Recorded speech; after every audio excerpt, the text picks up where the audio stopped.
મુંબઈ મેઘવાળ પંચાયતના સાલ 2018થી 2023ના ખજાનચી શ્રી ખોડીદાસભાઈ હરિભાઈ ગોહિલ જે આપણી વચ્ચે કંઈક ભ્રષ્ટાચાર બારામાં ખુલાસો કરવાના છે. તો ખોડીદાસભાઈ, તમે યુટ્યુબના માધ્યમથી અમારી વચ્ચે આવ્યા એ બદલ તમારો ધન્યવાદ, તમારો ખૂબ ખૂબ આભાર. મુંબઈ મેઘવાળ પંચાયતના સાલ 2000થી 2023ના ખજાનચી ખોડીદાસભાઈ હરિ ગોહિલ ખજાનચી પદ પર તમે હતા. અચાનક તમારે શા માટે એમાંથી નીકળી જવું પડ્યું? કેન્દ્રીય સમિતિનો ખજાનચી પદે હતો, પરંતુ મુંબઈ મેઘવાળ પંચાયતના પ્રમુખ શ્રી રવિકુમાર ધારિયા હંમેશા એની પોતાની તાનાશાહી આપખુદશાહીથી વર્તાવ કરતા હતા. એમ કહેતા કે ભાઈ હું કહું એટલે તમારો તર્ક વિતર્ક નહીં કરો, પૂછવાનું નહીં, તમે ડાયરેક્ટ પૈસા આપી દો.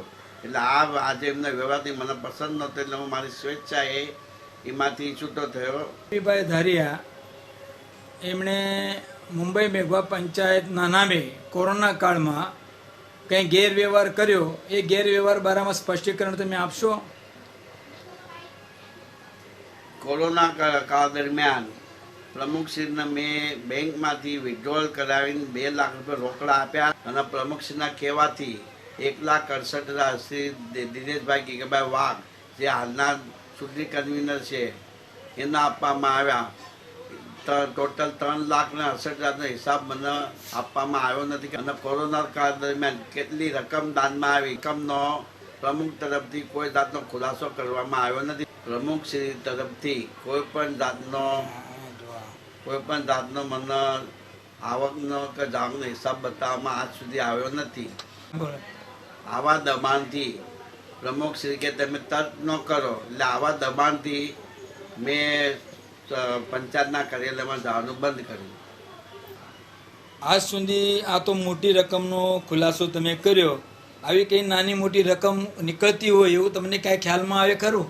આવી રકમ વસંત દુધાભાઈ પડાયા પાસે 21,000ની રકમ લીધો છે અને ભાવનાબેન કોળી એમની પાસે 5,000નું ડોનેશન આવેલું એ લીધો છે અને રાજેશભાઈ બોરીસા પાસે સમૂહ લગ્નના 15,000 રૂપિયા લીધો છે, જે મારી જાણમાં છે, પરંતુ આજ સુધી જમા થઈ નથી.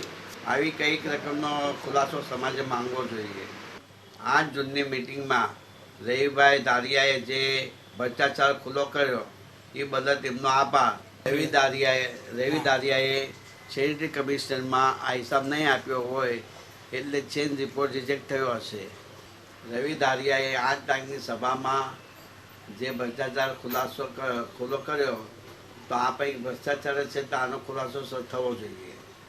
મારી સમાજને વિનંતી છે કે મને જે હું તો ક્યારે બોલતો નથી જાણ કરી, હવે આનો જવાબ સમાજે માંગવો જોઈએ. બોલો. ધન્યવાદ. જય